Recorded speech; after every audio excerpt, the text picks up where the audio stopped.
Good morning, friends, and welcome to our morning devotional on this beautiful Wednesday morning, July, 14th, I believe, for today. Glad to have you with us. We're continuing on our series in studying the Creed, the Apostles' Creed, not only in our devotionals every day online, but also in our sermon series every week. And had a great start of that this past week. I'll be preaching more this week about Jesus. Let me tell you, there's a lot about Jesus there, so I'm still kind of wading through all that to figure out for Sunday. But in the meantime, I want to talk today about a scriptural passage from 1 John. This is 1 John chapter 4, verse 9. Now, to set the stage for this passage, here's John in this chapter 4 here. He's concerned for his followers, for the false prophets, false teachings that may be occurring, and worrying about his people that might deceive others, and trying to follow the faith and understanding what is of God, what is not. It was still a very early time in understanding Christianity and the Christian faith there. And so in this particular passage, he talks about God's love. And it says this is 1 John chapter 4, verse 9. God's love was revealed among us in this way. God sent his only Son into the world that we might live through him.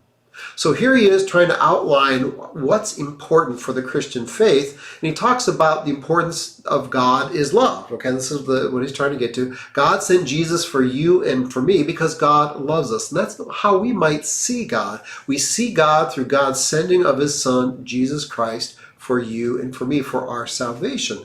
And that's an important way for us to know it is of God, because it is of love, and God is love there. He even says a little later, a few chapters later, in verse 11, he talks about the importance of what then we should do. So if God is love, he says this in verse 11, therefore we must love one another. He's saying, look, God's the example of love. That's how we understand God. That's how we can see God.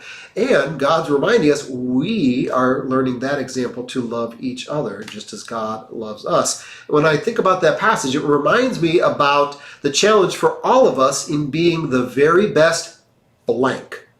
And you get to fill in what that blank actually is there. The challenge of being the very best husband or wife. The challenge of being the very best parent for your kids. The challenge of being the best employee or supervisor. The challenge of being the very best friend or neighbor to others there. That responsibility for you and I in trying to be the very best we can be in different relationships there.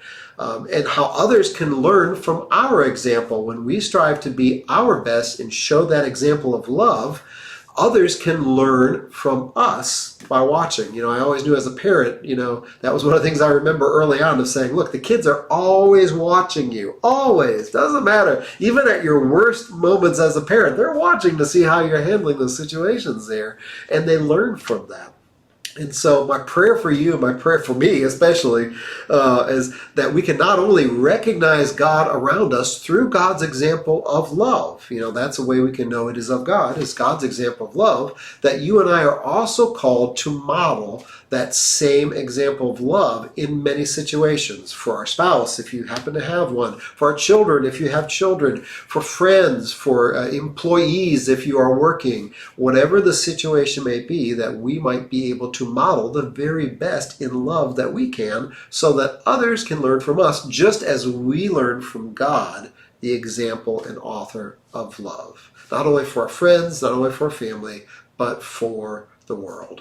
So until we meet again, may God hold you in the palm of God's hand.